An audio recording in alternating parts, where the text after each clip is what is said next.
नमस्कार, V L education hub में आपका स्वागत है। आज हम बेहद ही महत्वपूर्ण टॉपिक के साथ आए हैं, जिसमें हमने राजपूत काल के प्रश्नों को सम्मिलित किया है। हमने कुल 200 प्रश्नों को सम्मिलित किया है, जो कि उत्तर भारत के राजपूत और दक्षिण भारत के राजपूत के होंगे। तो हम यहाँ पे 2 पार्ट में जो है इन 200 प्रश्नों को लेके आएंगे। तो आज हम पहला भाग लेके आए हैं, जिसमें हमने 100 प्रश्नों को शामिल किया है। तो चलिए शुरू करते हैं। पहला क्वेश्चन है, स्मिथ के अनुसार राजपूतों की उत्पत्ति कैसे हुई थी? तो इसके ऑप्शंस दिए हुए हैं।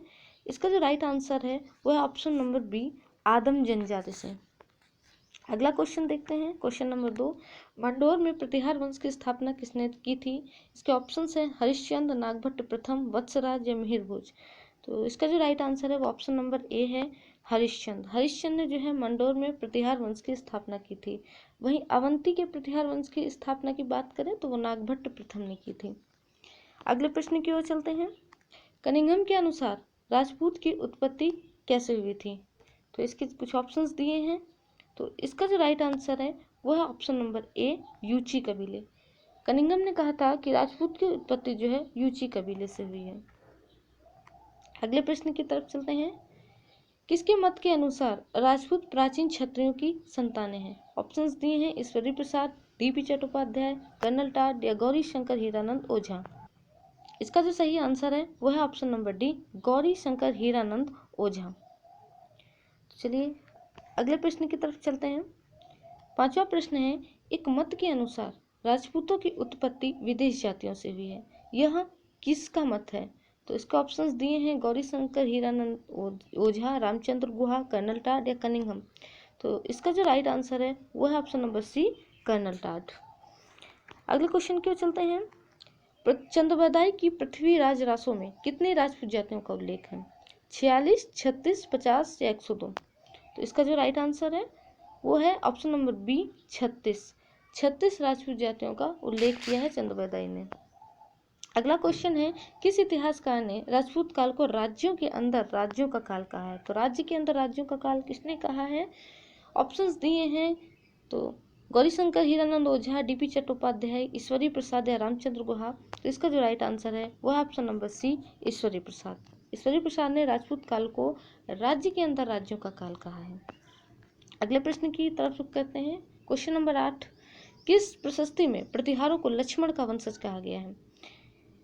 इसका जो राइट आंसर है वो है ऑप्शन नंबर ए, ग्वालियर प्रशस्ति। ग्वालियर प्रशस्ति की बात करें तो ये मिहिर भोज की प्रशस्ति है, जिसमें जो है कहा गया है कि प्रतिहार लक्ष्मण के वंशज हैं। अगला प्रश्न है, अवंती के प्रतिहारों के संस्थापक कौन थे? तो अभी हमने बताया था मंडोर के कौन थे, हरिश्चंद्र। तो अवंती के प्रतिहारों के संस्थापक ऑप्शन नंबर ए, नागभट्ट प्रथम इसका सही उत्तर है। इन्होंने जो है अवंती के प्रतिहारों की स्थापना की थी। अगला प्रश्न है, दक्षिण भारत से उत्तर भारत में आक्रमण करने वाला प्रथम शासक कौन था? इसका जो राइट आंसर है वो है ऑप्शन नंबर बी, ध्रुव प्रथम। ध्रुव प्रथम ने जो है दक्षिण भारत से उत्तर भारत में पहली बार आक्रमण किया था। ये कब हुआ था? तो ये जो है त्रिपक्षीय संघर्ष जो कि कन्नौज को लेकर हुआ था, 150 वर्षों तक चला था, उसी को लेकर ये हुआ था। इसकी शुरुआत वत्सराज ने की थी। प्रतिहार शासक वत्सराज ने धर्मपाल जो कि पाल वंश थे उनको तो हरा दिया था, लेकिन ध्रुव प्रथम को नहीं हरा पाए थे। ध्रुव प्रथम राष्ट्रकूट वंश के शासक थे। तो त्रिपक्षीय संघर्ष इन 3 वंशों के बीच चला, प्रतिहार वंश, पाल वंश और राष्ट्रकूट वंश। अगले प्रश्न की ओर चलते हैं। किस प्रतिहार शासक ने कन्नौज को पूर्णतः अपने अधीन कर त्रिपक्षीय संघर्ष को समाप्त किया? इसके ऑप्शंस दिए हैं नागभट्ट द्वितीय, वत्सराज, महिपाल, मिहिर भोज। तो इसका जो राइट आंसर है वो ऑप्शन नंबर 4 है, मिहिर भोज ने जो है कन्नौज को जीतकर अंततः इस त्रिपक्षीय संघर्ष को समाप्त किया। अगले प्रश्न की तरफ चलते हैं। हरविलास किसकी रचना है? ऑप्शंस दिए हैं जयानक, राजशेखर, पद्मगुप्त, धनिक। इसका जो राइट आंसर है वो ऑप्शन नंबर बी है, राजशेखर ने जो है हरविलास की रचना की थी। अगला प्रश्न देखते हैं। खजुराहो में विष्णु का चतुर्भुज मंदिर का निर्माण किसने करवाया था? ऑप्शंस दिए हैं धंगदेव, यशोवर्मन, विद्याधर या परमादिदेव। तो इसका जो राइट आंसर है वो है यशोवर्मन। यशोवर्मन ने खजुराहो में विष्णु का चतुर्भुज मंदिर का निर्माण करवाया था। वहीं धंगदेव की बात करें तो इन्होंने खजुराहो में ही कंदरिया महादेव का मंदिर का निर्माण करवाया था। अगला प्रश्न है सेन वंश के संस्थापक कौन थे? ऑप्शंस हैं विजय सेन, सामंत सेन, वल्लभ सेन या लक्ष्मण सेन। तो इसका जो राइट आंसर है वल्लभ सेन। हमने जो है सेपरेट वीडियो में सेन वंश के बारे में नहीं बताया क्योंकि ज़्यादा कुछ इंपॉर्टेंट है नहीं, इसलिए सेन वंश को हम इस वीडियो में कवर कर लेंगे। तो आगे जो है सेन वंश के बारे में जानते हैं थोड़ा सा। सेन वंश के संस्थापक कौन थे? सामंत सेन थे। अगर इनकी राजधानी की बात करें तो वह लखनऊ थी पहले, उसके बाद नदिया आ गई, नदिया पश्चिम बंगाल में है। तो सामंत सेन पहले शासक थे जिन्होंने स्थापना की थी इस वंश की। दूसरे विजय सेन थे। तीसरे वल्लभ सेन थे। वल्लभ सेन के बारे में एक इम्पॉर्टेंट बात याद रखनी है कि इन्होंने जो है दान सागर और अद्भुत सागर इसकी रचना की है। अगले जो महत्वपूर्ण शासक हैं वो है लक्ष्मण सेन। लक्ष्मण सेन के दरबार में गीत गोविंद के जो कवि थे जयदेव, गीत गोविंद जयदेव ने लिखी है। तो जयदेव लक्ष्मण सेन के दरबार में रहते थे। काफ़ी बार एक प्रश्न भी पूछा जा चुका है। तो सेन वंश के बारे में हमने इतना जाना, ये काफ़ी है। अगले प्रश्न की तरफ चलते हैं। किस पाल शासक ने 5 गांव नालंदा विश्वविद्यालय को दान में दिए? ऑप्शंस दिए हैं धर्मपाल, गोपाल, देवपाल, महिपाल। इसका जो राइट आंसर है वो है देवपाल। देवपाल ने 5 गांव नालंदा विश्वविद्यालय को दान में दे दिए थे। अगला प्रश्न है किस परमार शासक ने कल्याणी के चालुक्य शासक तैलीप द्वितीय को 6 बार पराजित किया? इसका जो राइट आंसर है वो है ऑप्शन नंबर सी, वाकपति मुंज। वाकपति मुंज ने तैलप द्वितीय को 6 बार पराजित किया, लेकिन 7वीं बार वाकपति मुंज हार गया और तैलप द्वितीय ने उसे कारागृह में बंदी बना लिया, जहाँ पे जो है उसकी बहन मृणालवती ने धोखे से वाकपति मुंज की हत्या करवा दी थी। अगले प्रश्न की तरफ चलते हैं। भोज परमार की राजधानी का क्या नाम है? ऑप्शंस दिए हैं ए भोज, बी धारा, सी नदिया, डी उज्जैन। तो इसका जो राइट आंसर है वो है ऑप्शन नंबर बी, धारा।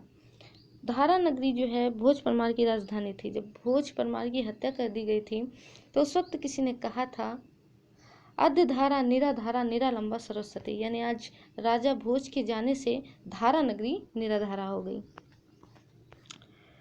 नेक्स्ट है नवसहसांक चरित किस शासक की जीवनी है? नवसहसांक चरित जो है सिंधु राज की जीवनी है। सिंधु राज की बात करें तो ये वाकपति मुंज के जो है भाई थे। इन्होंने अपने भाई की हत्या का बदला चालुक्य शासकों से ले लिया था। अगला है मिलान करें। बाईं तरफ जो है रचनाओं के नाम है और दाईं तरफ जो है उनके रचनाकार के नाम है। नवसहसांक चरित की रचना किसने की थी? इसकी रचना पद्मगुप्त ने की थी। 10 रूपक की बात करें तो इसकी रचना धनंजय ने की थी। और काल निर्णय की बात करें तो इसकी रचना जो है धनिक और शोभन ने की थी। तो इसका जो राइट आंसर है वो ऑप्शन नंबर डी है। फर्स्ट का ए, सेकेंड का सी और थर्ड का बी। अगले क्वेश्चन की तरफ चलते हैं। नेमिनाथ के जैन मंदिर का निर्माण किसके शासनकाल में हुआ था?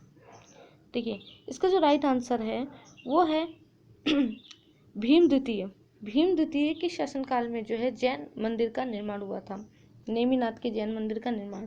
और ये करवाया किसने था? तो भीम द्वितीय के प्रधानमंत्री थे वास्तुपाल, और वास्तुपाल के भाई तेजपाल। इन्होंने जो है इस मंदिर का निर्माण करवाया था। और ये 21वें तीर्थंकर जो कि जैन थे नेमिनाथ को समर्पित हैं। अगले क्वेश्चन की तरफ चलते हैं। उमापति वल्लभ किस वंश के शासकों की उपाधि थी? ऑप्शंस दिए हैं वातापी के चालुक्य, अनिल पाटन के चालुक्य, कल्याणी के चालुक्य, पाल वंश। तो उमापति वल्लभ जो है अनिल पाटन के चालुक्यों की उपाधि थी, जिससे पता चलता है कि लोग शैव धर्मावलंबी थे। और अनिल पाटन के चालुक्यों को ही सोलंकी वंश कहा जाता है। अगले क्वेश्चन की तरफ चलते हैं। परमार वंश के संस्थापक कौन थे? इसके ऑप्शंस दिए हैं सत्येंद्र, उपेंद्र, राजेंद्र या गजेंद्र। इसका जो राइट आंसर है वो option number B, Upendra. Upendra जो है परमार वंश के संस्थापक थे, लेकिन वास्तविक संस्थापक किसी और को ही कहा जाता है, अभी हम जानेंगे। कूट नामक तीर्थ यात्रा कर किस वंश के शासकों ने लगाया? ऑप्शंस दिए हुए हैं पाल वंश, सोलंकी वंश, गंग वंश या सोम वंश। तो इसका जो राइट आंसर है वो है ऑप्शन नंबर बी, सोलंकी वंश। इन्होंने जो है कूट नामक तीर्थ यात्रा कर लगाया था। अभी हमने बताया सोलंकी वंश को अनिल पाटन के चालुक्य भी कहते हैं। अगले प्रतिहार शासक राज्यपाल द्वारा महमूद गजनवी का सामना न किए जाने के कारण किस चंदेल शासक ने उसकी हत्या कर दी थी? तो चंदेल शासक विद्याधर, ऑप्शन नंबर ए इसका राइट आंसर है। विद्याधर ने जो है राज्यपाल की हत्या कर दी थी क्योंकि उसने महमूद गजनवी का सामना नहीं किया था। राज्यपाल का पुत्र त्रिलोचन पाल ने भी जो है महमूद गजनवी की अधीनता को स्वीकार कर लिया था। अगले 915 ईस्वी में किस प्रतिहार शासक के दरबार में बगदाद से अलमसूदी आया था? तो इसके ऑप्शंस दिए हैं महिपाल, मिहिर भोज, महेंद्र वर्मन या यशपाल। इसका जो राइट आंसर है वो है ऑप्शन नंबर ए, महिपाल प्रथम। महिपाल प्रथम के दरबार में जो है बगदाद से अलमसूदी आया था। एक महिपाल जो है प्रतिहार शासक के रूप में हम देखते हैं और दूसरे महिपाल प्रथम को जो है हम एक पाल वंश में भी देखते हैं, तो उनको हम अलग पढ़ेंगे। अगला 26 नंबर क्वेश्चन है, पूर्वी गंग वंश के संस्थापक कौन थे? ऑप्शंस दिए हैं अनंत वर्मन, इंद्र वर्मन, आनंद वर्मन या नरसिम्हा। इसका जो ऑप्शन नंबर बी है वो इसका सही उत्तर है इंद्र वर्मन। चूंकि हमने सेपरेट वीडियो में गंग वंश के बारे में नहीं पढ़ा था, इसलिए थोड़ा यहाँ पे जान लेंगे कुछ इम्पोर्टेंट चीज़ें। इसकी जो राजधानी थी वो कलिंग थी। इसके संस्थापक थे इंद्र वर्मन। माना जाता है कि पूर्वी गंग वंश जो है पश्चिमी गंग वंश की ही एक शाखा है। पश्चिमी गंग वंश जो है कर्नाटक वाले एरिया में था। अगला जो इम्पोर्टेंट पॉइंट है, कोणार्क का सूर्य मंदिर किसने बनवाया था? तो इसी वंश के नरसिम्हा देव द्वारा जो है कोणार्क के मंदिर का निर्माण करवाया गया था। दूसरा इम्पोर्टेंट पॉइंट है, पुरी के जगन्नाथ मंदिर का निर्माण किसने कराया था? तो अनंत वर्मा चोर गंगदेव द्वारा पुरी के जगन्नाथ मंदिर का निर्माण करवाया गया था। अगले क्वेश्चन की तरफ बढ़ते हैं। क्वेश्चन नंबर 27 है कि दाय भाग के लेखक जिमूतवाहन किसके दरबार में थे? सेन वंश, पाल वंश, परमार वंश या चंदेल वंश। इसका जो राइट आंसर है वो ऑप्शन नंबर बी, पाल वंश। दाय भाग के लेखक थे जिमूतवाहन, वो पाल वंश के दरबार में थे। उदंतपुरी बिहार किस राज्य में है? तो ऑप्शंस दिए हैं राजस्थान, बिहार, झारखंड, मध्य प्रदेश। इसका जो राइट आंसर है वो है बिहार। बिहार के बिहार शरीफ में जो है उदंतपुरी बिहार स्थित है और इसे बनवाया किसने था? तो इसे जो है धर्मपाल ने बनवाया था। आगे से संबंधित प्रश्न भी है। क्वेश्चन नंबर 29 है, किस शासक द्वारा अतिशाह को तिब्बत में बौद्ध धर्म के प्रचार हेतु भेजा गया था? ऑप्शंस दिए हैं महिपाल प्रथम, धर्मराज वल्लभ सेन, धर्मपाल। तो इसका जो राइट आंसर है महिपाल प्रथम। महिपाल प्रथम जो है पाल वंश के थे और इन्होंने अतिशाह, जिन्हें दीपांकर भी कहते हैं, इनको तिब्बत में बहुत बौद्ध धर्म के प्रचार हेतु भेजा गया था। वहाँ पर उन्होंने लामा मत का प्रचार प्रसार किया, वही लामा मत जो कि दलाई लामा ने अपनाया हुआ है। अगला क्वेश्चन देखते हैं। क्वेश्चन नंबर 30 है, 1055 ईस्वी में चालुक्य शासक भीम प्रथम और कलचुरी शासक लक्ष्मीकर ने किस परमार शासक की हत्या कर दी थी? ऑप्शंस है वाकपति मुंज, सिंधुराज, भोज परमार, इनमें से कोई नहीं। तो इसका जो राइट आंसर है वो है ऑप्शन नंबर सी, भोज परमार। चालुक्य शासक भीम प्रथम और कलचुरी शासक लक्ष्मीकर ने मिलकर भोज परमार की हत्या कर दी थी। अगले क्वेश्चन की तरफ बढ़ते हैं। क्वेश्चन नंबर 31 है, किस प्रतिहार शासक से विजय की स्मृति में ध्रुव प्रथम ने अपने झंडे में गंगा और यमुना का चित्र अंकित करवाया? अभी हमने बात की थी वत्सराज। वत्सराज ने त्रिपक्षीय संघर्ष शुरू किया था जिसमें वो ध्रुव प्रथम से हार गया था, जो कि राष्ट्रकूट शासक थे। अगला क्वेश्चन है, रघुकुल तिलक और रघुकुल चूड़ामणि किसकी उपाधियां थी? ऑप्शंस दिए हैं वत्सराज, महेंद्रपाल प्रथम, महिपाल या मिहिर भोज। इसका जो राइट आंसर है वो है ऑप्शन नंबर बी, महेंद्रपाल प्रथम। ये किसके द्वारा दी गई थी? तो महेंद्रपाल के गुरु थे राजशेखर, उसके द्वारा उन्हें यह उपाधियां दी गई थी। अगले क्वेश्चन की तरफ पढ़ते हैं, किस वंश के शासकों ने औसिया में महामालु शैली के हिंदू व जैन मंदिरों का निर्माण करवाया था? ऑप्शंस हैं पाल वंश, प्रतिहार वंश, सेन वंश या चौहान वंश। तो इसका जो राइट आंसर है वो ऑप्शन नंबर बी, प्रतिहार वंश। प्रतिहार वंश के शासकों ने औसिया में महामारु शैली के हिंदू और जैन मंदिरों का निर्माण करवाया था। मिलान करना है। लेफ्ट साइड में दिए हैं वंश के नाम और राइट साइड में दिए हैं अरबी यात्रियों द्वारा दिए गए इन वंशों के नाम। यानी प्रतिहार को क्या उन्होंने कहा, पाल को क्या कहा, राष्ट्रकूट को क्या कहा। तो देखते हैं, प्रतिहार को उन्होंने कहा था जुज्र, पाल शासकों को जो है रुहमा कहा था और राष्ट्रकूट शासकों को अरबी यात्रियों ने बोहरा कहा था। यानी ए का फर्स्ट, बी का सेकंड और सी का थर्ड। इसका जो ऑप्शन नंबर है वो ए, ऑप्शन नंबर ए इसका जो है राइट आंसर है। नेक्स्ट क्वेश्चन की तरफ चलते हैं। 35 नंबर का क्वेश्चन है, चंदेल वंश की स्थापना किसने की थी? इसमें ऑप्शन है यशोवर्मन, नन्नुक, ढंगदेव या कोक्कल प्रथम। तो इसका जो राइट आंसर है वो ऑप्शन नंबर बी है, नन्नुक ने चंदेल वंश की स्थापना की थी। अगले हैं आल्हा और उदल किस चंदेल शासक के सेना नायक थे? आल्हा और उदल ऑप्शंस दिए हैं विद्याधर, ढंगदेव, परमारदेव या यशोवर्मन। इसका जो राइट आंसर है वो ऑप्शन नंबर सी। आल्हा और उदल के बारे में हमने काफ़ी कुछ पढ़ा हुआ है, तो आल्हा और उदल जो है परमारदेव के सेना नायक थे, बहुत वीर थे। परमारदेव का युद्ध हुआ था पृथ्वीराज चौहान से, तो उसी युद्ध में जो है आल्हा और उदल मारे गए थे। अगला प्रश्न है 37 नंबर का प्रश्न, निर्वाण नारायण और परम सौगत किस शासक की उपाधि थी? तो ये जो है ऑप्शन नंबर सी इसका राइट आंसर है, देवपाल की उपाधि निर्वाण नारायण और परम सौगत थी। अगले 38वें नंबर पे चलते हैं, विक्रमशिला और उत्तरापद स्वामी किसकी उपाधि थी? ऑप्शंस दिए हैं धर्मपाल, सिंधुपाल, भीम द्वितीय, महिपाल। इसका जो राइट आंसर है वो है option number A, Dharmapal. Dharmapal की जो उपाधि थी विक्रमशिला और उत्तरापद स्वामी थी। अगला क्वेश्चन है 39th, परमार वंश की वास्तविक शक्ति के संस्थापक किसे कहा जाता है? क्वेश्चंस के ऑप्शन है ए वाकपति मुंज, बी राजा भोज, सी उपेंद्र और डी सिंधुराज। इसका जो राइट आंसर है वो ऑप्शन नंबर ए, वाकपति मुंज। परमार वंश के वास्तविक संस्थापक वाकपति मुंज को कहा जाता है। अगले क्वेश्चन की तरफ चलते हैं। क्वेश्चन संख्या है 40, पद्मगुप्त व धनंजय नामक विद्वान किसके दरबार में रहते थे? अभी हमने पद्मगुप्त और धनंजय की रचनाओं के नाम भी पढ़े, तो इसका जो राइट आंसर है वो ऑप्शन नंबर बी, वाकपति मुंज। पद्मगुप्त और धनंजय वाकपति मुंज के दरबार में रहते थे। 41st क्वेश्चन है, 41st क्वेश्चन है, पाल वंश के अंतिम शासक कौन थे? ऑप्शन दिए हैं महिपाल, मदन पाल, मदन गोपाल हैं, थकिए मत। चलिए, तो इसका जो राइट आंसर है वो ऑप्शन नंबर बी, मदन पाल। मदन पाल जो है पाल वंश के अंतिम शासक थे। 42वें नंबर के क्वेश्चन की तरफ आते हैं, गीत गोविंद के कवि जयदेव किसके दरबार में रहते थे? अभी हमने इनके बारे में पढ़ा था, सेन वंश के थे लक्ष्मण सेन, उनके दरबार में कवि जयदेव रहते थे। 43वां क्वेश्चन है, अनिल पाटन के चालुक्य वंश की स्थापना किसने की थी?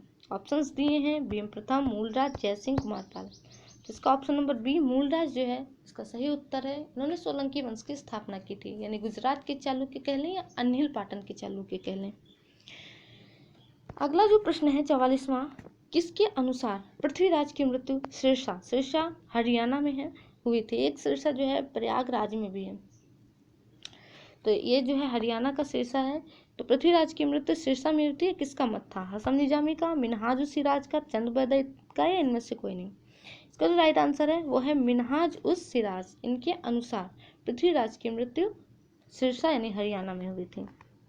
अगला प्रश्न है, जैन धर्म के प्रसिद्ध आचार्य हेमचंद्र सूरी को किस शासक ने संरक्षण दिया था?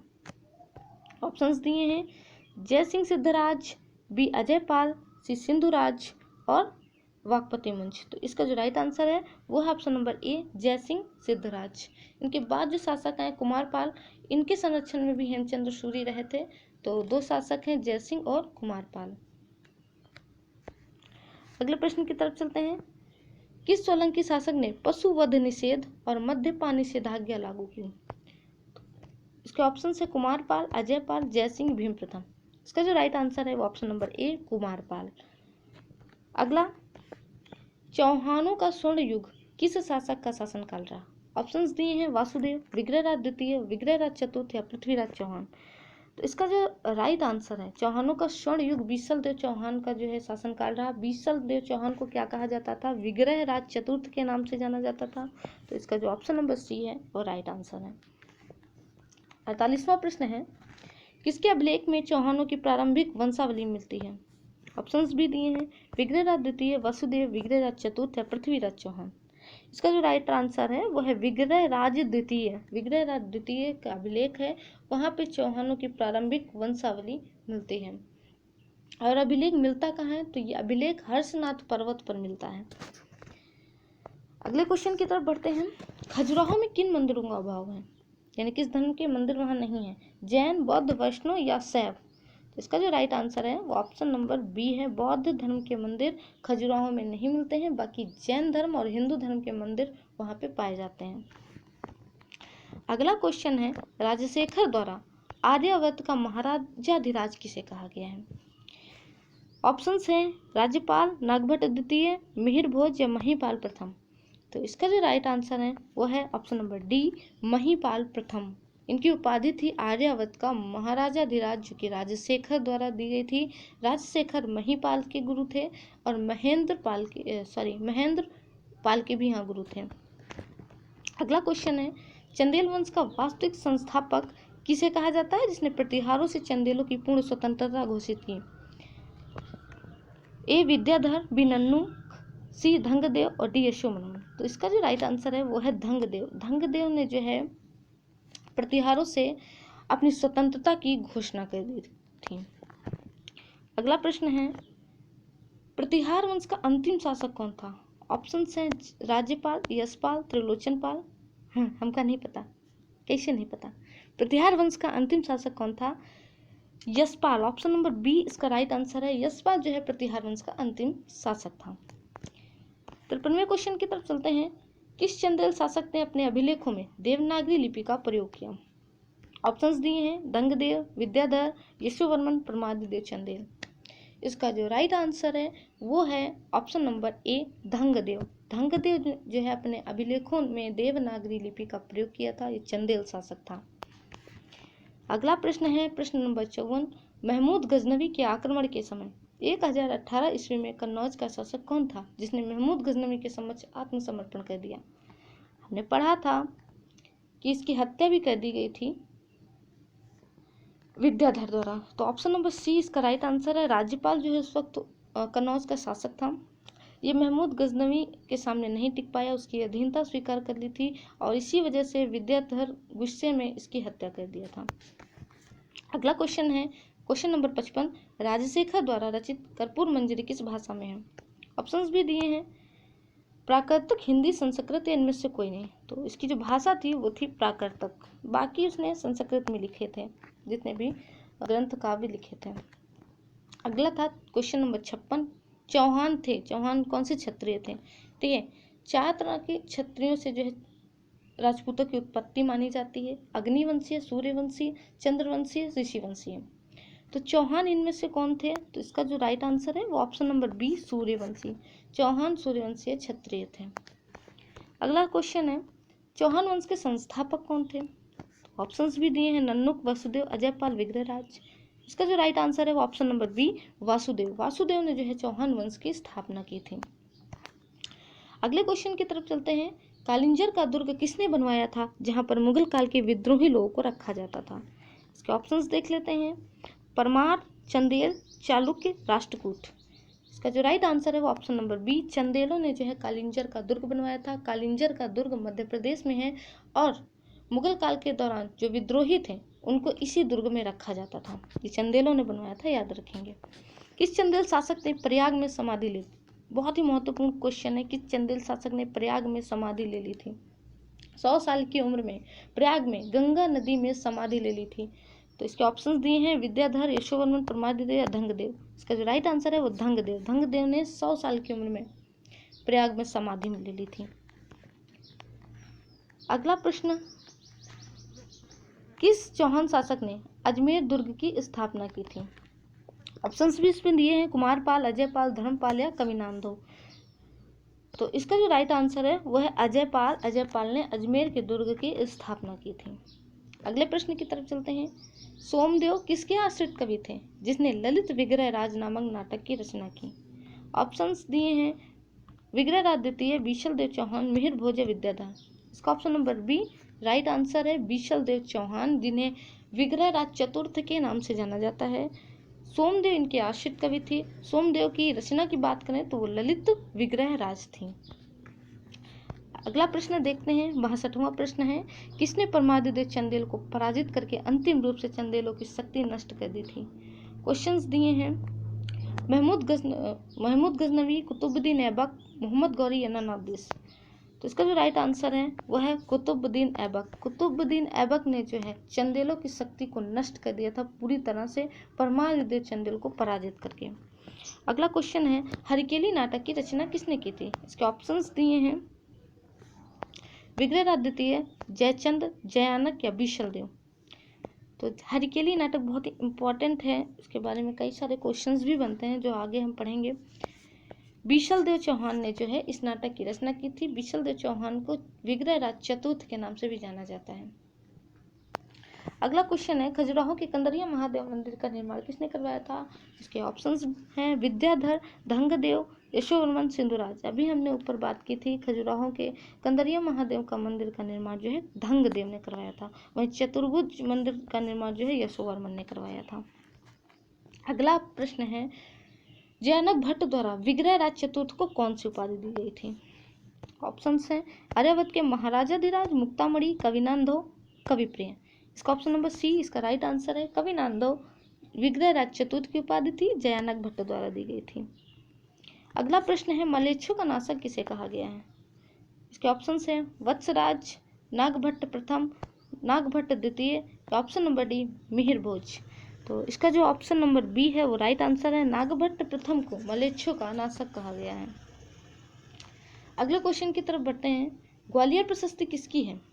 मिहिर भोज, महिपाल, महेंद्रपाल, नागभट्ट प्रथम। हमने शुरुआत में ही बता दिया था ग्वालियर प्रशस्ति मिहिर भोज की प्रशस्ति है। तो इसका जो राइट आंसर है ऑप्शन नंबर ए। अगला देखते हैं 68, किस प्रतिहा शासक के समय सुलेमान नामक अरबी यात्री भारत आया जिसने उसकी सेना को काफी शक्तिशाली बनाया? इसके ऑप्शंस हैं महेंद्रपाल, महिपाल, मिहिर भोज या मूलराज। तो इसका जो राइट आंसर है वो है ऑप्शन नंबर सी मिहिर भोज। सुलेमान नामक यात्री मिहिर भोज के समय आया था। अगला क्वेश्चन है, किस प्रतिहा शासक को राष्ट्रकूट वंश के शासक दंती दुर्ग ने अपने हिरण्यगम में अवंती का द्वारपाल बनाया था? बहुत इंपॉर्टेंट क्वेश्चन है। तो उसके ऑप्शंस हैं वत्सराज, नागभट्ट प्रथम, नागभट्ट द्वितीय, मिहिर भोज। तो ऐसा प्रमाण मिला है कि नागभट्ट प्रथम को जो है प्रतिहार शासक नागभट्ट प्रथम को राष्ट्रकूट वंश के शासक दंती दुर्ग ने अपने हिरण्यगर में अवंती का द्वारपाल बनाया था। ऑप्शन क्वेश्चन नंबर 70 है, आदिवराह और प्रभास किस प्रतिहार शासक की उपाधि थी? ऑप्शन है वत्सराज, महिपाल, महेंद्रपाल या मिहिर भोज। इसका जो राइट आंसर है ऑप्शन नंबर डी मिहिर भोज। मिहिर भोज आदिवराह और प्रभास की उपाधियां ले रखी थी। अगला है 71वां प्रश्न, कन्नौज को किसने प्रतिहारों की राजधानी बनाया था? सबसे पहले कन्नौज को किसने प्रतिहारों की राजधानी बनाया था? ऑप्शन है नागभट्ट प्रथम, नागभट्ट द्वितीय, मिहिर भोज या महेंद्रपाल। तो इसका जो राइट आंसर है वो है ऑप्शन नंबर बी नागभट्ट द्वितीय। नागभट्ट द्वितीय ने जो है कन्नौज को प्रतिहारों की राजधानी बनाया था।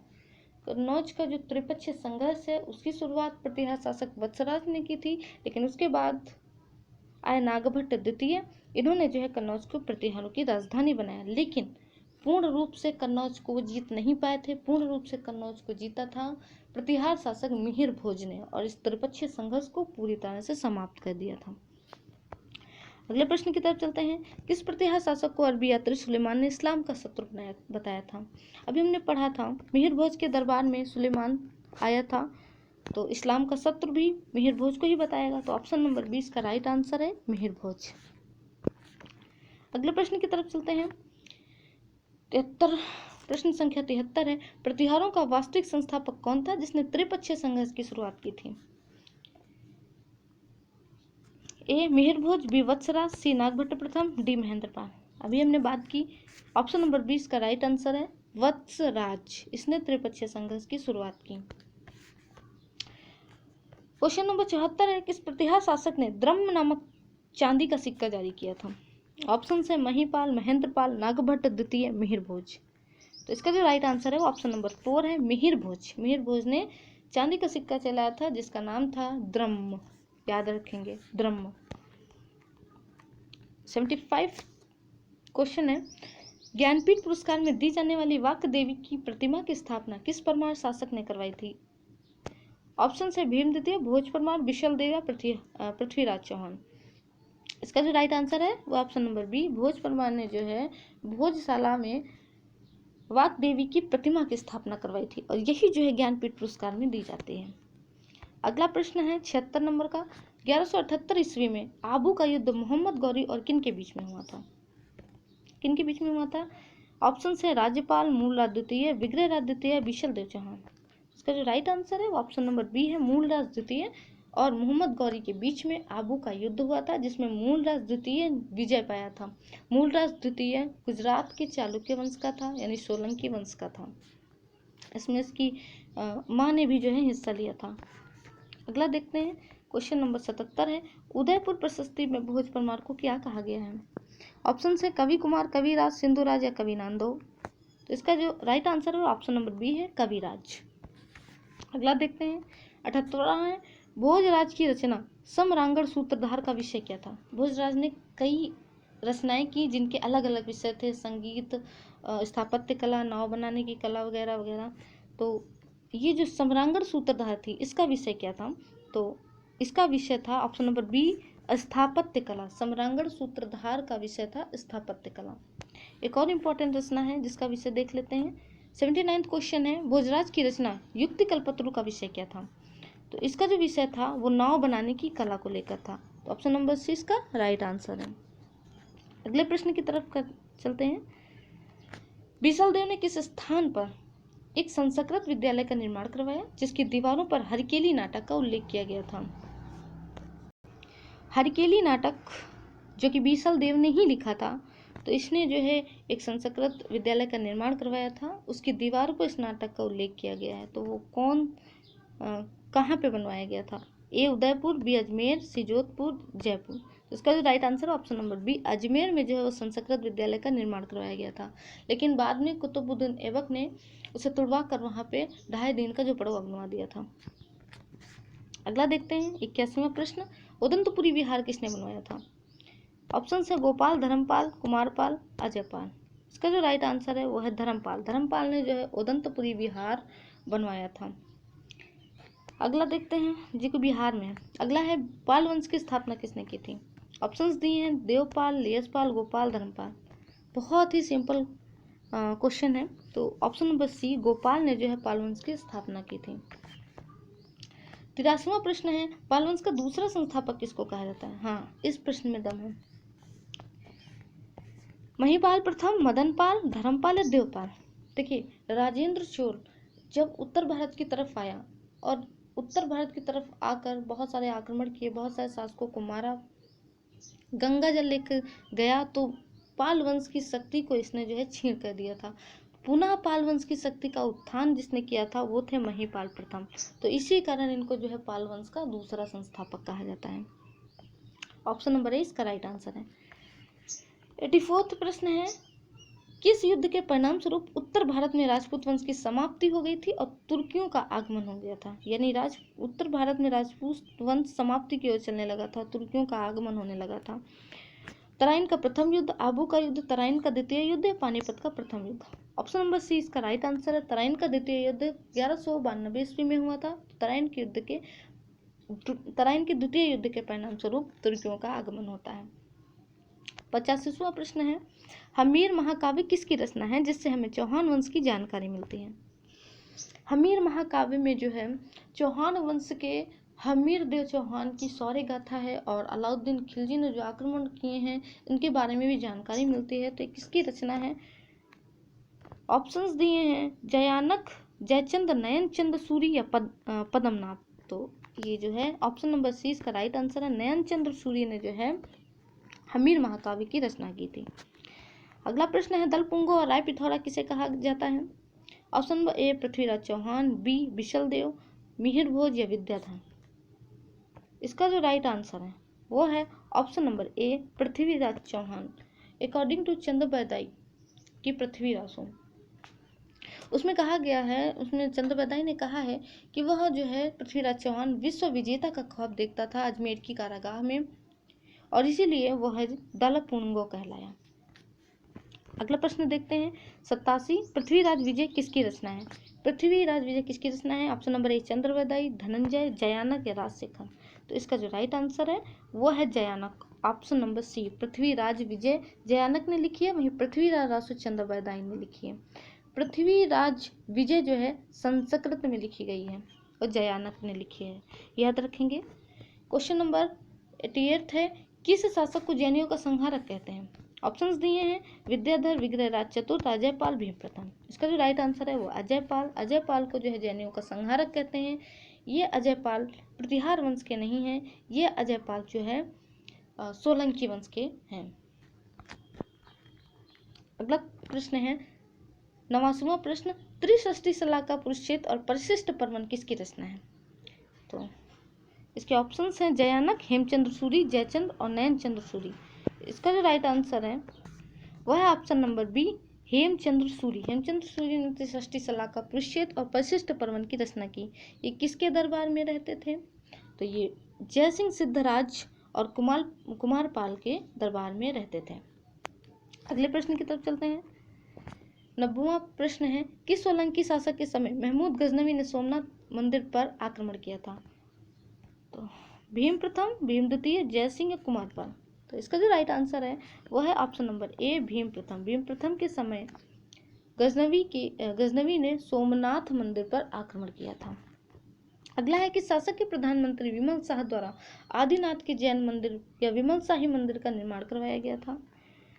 इसके ऑप्शंस हैं भीम द्वितीय, जयसिंह, भीम प्रथम, अजयपाल। तो इसका जो राइट आंसर है वो है ऑप्शन नंबर सी, भीम प्रथम।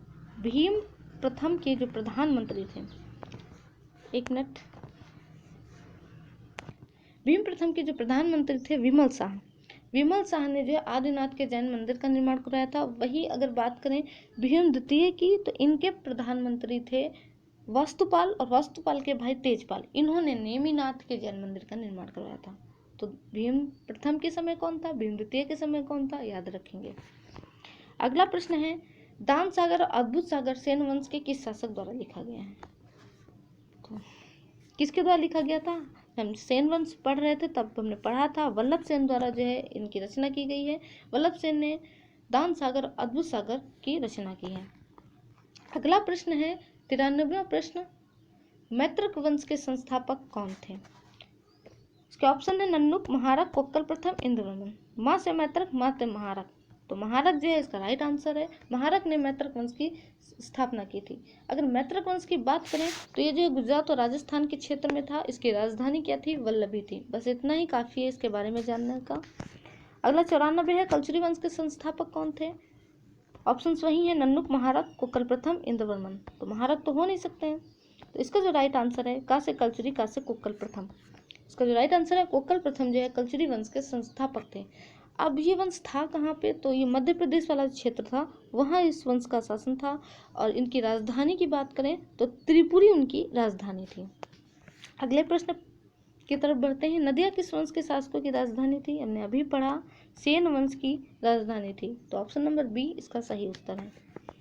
96वां प्रश्न, कोणार्क के सूर्य मंदिर का निर्माण किसने करवाया था? तो ऑप्शंस है ययाति केसरी, अनंतवर्मन चोड़गंगदेव, नरसिम्हादेव, नरसिंह प्रथम। इसका जो राइट आंसर है वह है नरसिम्हादेव। नरसिम्हादेव ने जो है कोणार्क के सूर्य मंदिर का निर्माण करवाया था। अगला प्रश्न है, पुरी का जगन्नाथ मंदिर किसने बनवाया था? तो गंग वंश के ही थे अनंतवर्मन चोड़गंगदेव। इन्होंने पुरी के जगन्नाथ मंदिर का निर्माण करवाया था। तो ऑप्शन नंबर बी इसका राइट आंसर है। अगले प्रश्न की तरफ चलते हैं। भुवनेश्वर का लिंगराज मंदिर किसने बनवाया था? ऑप्शंस भी दिए हैं, ययाति केसरी, अनंतवर्मन चोड़गंगदेव, नरसिम्हादेव या नरसिंह प्रथम। तो इसका जो राइट आंसर है वह है ययाति केसरी। ऑप्शन नंबर ए ययाति केसरी। अब ये ययाति केसरी थे कौन? तो एक था सोमवंश। सोमवंश के बारे में थोड़ा जान लेते हैं। जो कांकेर के सोमवंश थे, ये छत्तीसगढ़ वाला क्षेत्र था, तो इनको कांकेर के सोमवंश के नाम से भी जानते हैं। इसकी संस्थापना, अगर इनके स्थापना की बात करें तो सिंहराज ने इसकी स्थापना की थी। और ययाति केसरी के बारे में हम पढ़ रहे हैं क्योंकि इम्पोर्टेंट है, इन्होंने लिंगराज का मंदिर बनवाया था भुवनेश्वर में। 99वां प्रश्न है, कलचुरी वंश के शासकों की राजधानी क्या थी? अभी हमने बताया कलचुरी वंश के शासकों की राजधानी त्रिपुरी थी। तो ऑप्शन नंबर बी इनका राइट आंसर है। 100 नंबर क्वेश्चन है, मैत्रक वंश के शासकों की राजधानी क्या थी? वल्लभी, त्रिपुरी, नदिया, कलिंग। अभी हमने बात की, ऑप्शन नंबर ए इसका राइट आंसर है। वल्लभी जो है मैत्रक वंश की राजधानी थी। तो इस तरह से इस वीडियो में हमने पूरे 100 क्वेश्चंस को कवर किया, जो कि उत्तर भारत के, केवल उत्तर भारत के राजपूतों से संबंधित है। अब हम अगला जो पार्ट लेके आएंगे उसमें दक्षिण भारत के जितने भी राजपूत थे, ठीक है, उनसे संबंधित प्रश्नों को लाएंगे। उनकी संख्या भी 100 से ज़्यादा होगी। तो इस तरह से कुल मिला के हम 200 प्लस प्रश्नों को जो है हल करेंगे। आई होप कि आपको ये वीडियो पसंद आया होगा। तो हम जल्द ही इसका भाग 2 भी लेकर आएंगे। तब तक के लिए जय हिंद, जय भारत। एंजॉय।